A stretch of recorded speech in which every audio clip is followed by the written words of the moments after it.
Hello guys, welcome to our channel track anime, যেখানে আজকে আমরা দেখব সোলো লেভেলিং র্যাগনারকের চ্যাপ্টার 47। এপিসোডের শুরুতেই আমরা দেখি যে বেরু কাঁদছে আর ক্রমাগত ইয়ং মোনার্কের কথাই ভাবছে। এসিল এই সময় বেরুকে ধরে আছে। সে বলে 3 সপ্তাহ হয়ে গেল, এখনও ইয়ং মোনার্কের কোনো খোঁজই নেই। বেরু আমুটকে জিজ্ঞাসা করে, ক্রোকোডাইল, ইয়ং মোনার্ক ঠিক আছে তো?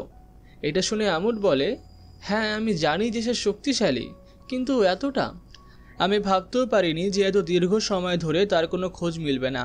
হয়তো তার সাথে কিছু ঘটে গেছে। ঠিক তখনই গ্রে হঠাৎ কিছু দেখে হতবাক হয়ে যায়। তার সামনে দাঁড়িয়ে আছে ইয়ং মোনার্ক। সুহো সামনে এসে বলে, তোমরা সবাই ঠিক আছো তো? অনেকদিন পর দেখা হচ্ছে। এরপরেই সবাই আবেগে ভেসে ওঠে। পোর্টাল থেকে বেরিয়ে আসতে দেখেই তারা কান্নায় ভেঙে পড়ে আর ছুটে গিয়ে সুহোকে জড়িয়ে ধরে। অন্যদিকে শহরের একটা বিল্ডিংয়ের ভেতরে আমরা দেখি যে সাং সুহোর কাকা জিনহো সেখানে বসে আছেন, আর তার সামনে বসে আছেন ইয়ো জিনচুল, হান্টার অ্যাসোসিয়েশনের চেয়ারম্যান। জিনহো প্রশ্ন করে, সুহোর কোনো খোঁজ আছে? জিনচুল হতাশ গলায় বলে, আমি লজ্জিত, কিন্তু হান্টার অ্যাসোসিয়েশনের কাছে সুহোর কোনো তথ্য নেই।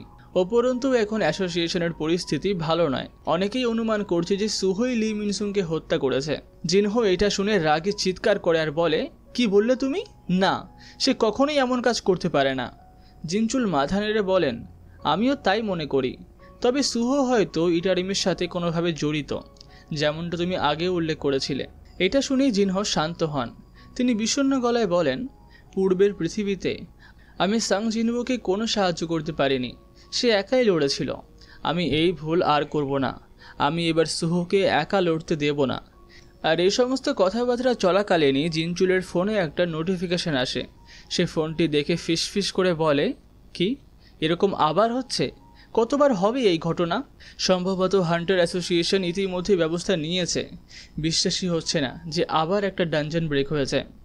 তো বন্ধুরা, ভিডিওটি আর এগোনোর আগে আমি আপনাদেরকে 1xbet নামে একটা বিশ্বস্ত বুকমেকার অ্যাপ সম্পর্কে বলতে চাই।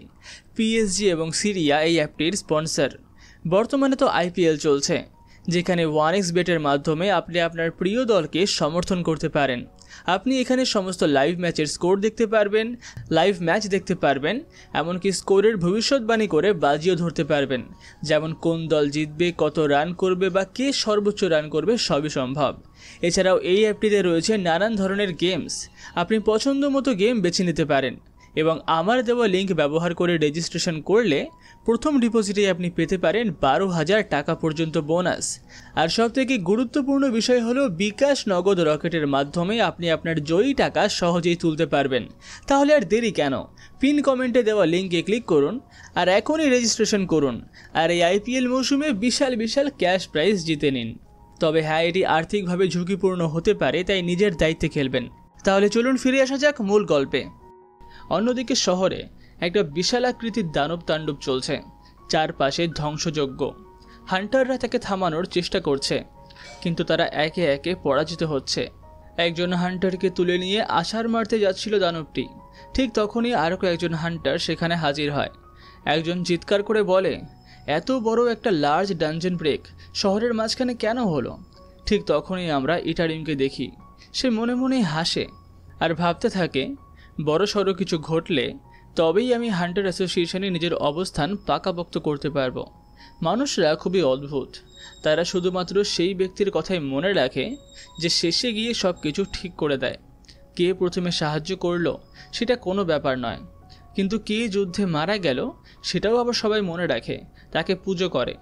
এখানে ইটারিমেরও একই প্ল্যান, যে এখানে অনেক ধ্বংস হওয়ার পর সে গিয়ে সবাইকে বাঁচিয়ে নেবে, যাতে পরবর্তীতে তার নাম হয়। ঠিক তখনই এখানে একজন হান্টার এগিয়ে আসে আর দানবকে তীক্ষ্ণভাবে কোপ মারে। দানবটি ব্যথায় চিৎকার করে ওঠে। হান্টার বলে, সবাই আমার পেছনে আসো। লোকজন বলে, এবার হয়তো আমরা বাঁচতে পারবো, একটা বি র্যাঙ্কের হান্টার চলে এসেছে এখানে। কিন্তু ইটারিম এখন ফিসফিস করে বলে, বি র্যাঙ্কের হান্টার? এটা তো ভালো ব্যাপার নয়, আমাকে এবার কিছু করতে হবে। এরপর সে দ্রুত তার জাদু সক্রিয় করে, আর এতে দানবের শক্তিটা হঠাৎ করে আরও বেড়ে যায়।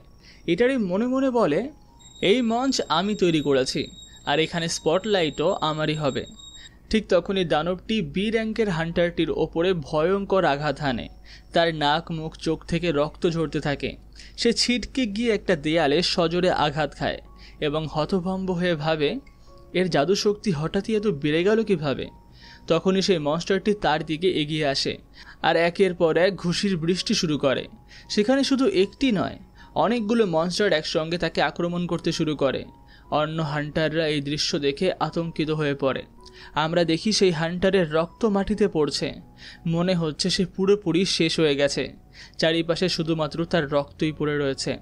অন্য একটা হান্টার এটি দেখে মনে মনে ভাবে, ধুর, আমি সত্যিই ভাগ্যবান ছিলাম যে অনেক টাকা পাওয়ার কারণে আমার পা সুস্থ হয়ে গিয়েছিল, এমনকি নতুন একটা অস্ত্রও কিনতে পেরেছিলাম। আমি ভেবেছিলাম যে আমি আবার হান্টার হতে পারবো, কিন্তু এখন মনে হচ্ছে আমার মতো একটা ডি র্যাঙ্কের হান্টারের জন্য এই জবটা খুবই বিপজ্জনক। তখনই সে দেখে যে সে একা দাঁড়িয়ে রয়েছে সমস্ত মনস্টারের বিপরীতে। সব মনস্টার তার দিকে ছুটে আসছে, কিন্তু ঠিক তখনই কিছু করার আগেই সুহো এসে হাজির হয় এবং ভয়ঙ্কর একটা লাথি মারে। এতে মনস্টারদের অবস্থা একদমই খারাপ হয়ে যায়। সেই হান্টার এটি দেখে অবাক হয়ে যায়। অন্যদিকে মনস্টারটির শারীরিক অবস্থা আরও খারাপ হতে শুরু করে। সুহো একটা ঘুষি মারতেই মনস্টারটি যেন একটা রাবার বলের মতো ছিটকে পড়ে। তখন সেই হান্টার সুহোর মুখোশের দিকে তাকায় এবং মনে মনে ভাবে, এই লোকটা তো সেই লোকটাই যে আমাদের সবাইকে কাজ দিয়েছিলেন এবং একাই সমস্ত গেটকে পরিষ্কার করতে শুরু করেছিলেন। কিন্তু আমি শুনেছিলাম যে ও তো একটা ডি র্যাঙ্কের হান্টার, তাহলে তিনি এত সহজেই এই মনস্টারটাকে কী করে পরাজিত করলো? ঠিক তখনই সুহো বলে, এটা আমার জন্য একটা দারুণ সুযোগ, আমি আমার নতুন স্কিলগুলোকে এখানে পরীক্ষা করতে পারবো। আর তারপরে সে বলে ওঠে, অ্যারাইজ। আর এই কথার সাথে সাথেই সব মনস্টার শ্যাডোতে পরিণত হয় এবং তার শরীরের ভেতরে প্রবেশ করতে শুরু করে। আর এই সমস্ত দেখে কেউই কিছু বুঝতে পারছিল না যে কি হচ্ছে। সেই হান্টার তো ভয়ে তার চোখই বন্ধ করে ফেলে, কিন্তু তখনই শ্যাডোগুলো তাদের প্রত্যেকের অস্ত্রের ভেতরে প্রবেশ করতে শুরু করে। আমরা দেখি যে সেই হান্টারের পোশাক সম্পূর্ণ বদলে যায়। কারোর হাতে স্পিয়ার, কারোর হাতে আর্মার, আর কারোর হাতে সোর্ড চলে আসে। কেউ কিছু বুঝতে পারছিল না। বেরু এটা দেখে অত্যন্ত অবাক হয়ে যায় এবং বলে, ইয়ং মোনার্ক, আপনি কি এখন শ্যাডো ট্রান্সফরমেশনকে এইভাবে ব্যবহার করতে পারেন? সুহো উত্তর দেয়, না, এটা আসলে শ্যাডো ট্রান্সফরমেশন নয়, এটি এক প্রকারের নতুন ক্যাটাগরি আইটেম। ঠিক তখনই একটা নোটিফিকেশন আসে, shadow nega warrior scimitar, shadow nega warrior armour, আর শ্যাডো নেগা ওয়ারিয়ারের সোর্ড। বেরু মনে মনে ভাবে, কি সে এমন একটা শক্তি ব্যবহার করছে যা কিনা আগের শ্যাডো মোনার্কও কখনো ব্যবহার করেনি। এটাই আমাদের নতুন ইয়ং মোনার্ক। তবে কি এই শক্তি ইররেগুলার হোয়াইট শ্যাডোর? ঠিক তখনই সুহো বলে, আমার মনে হচ্ছে এখন আমার আর এই মুখোশ পরার কোনো প্রয়োজন নেই।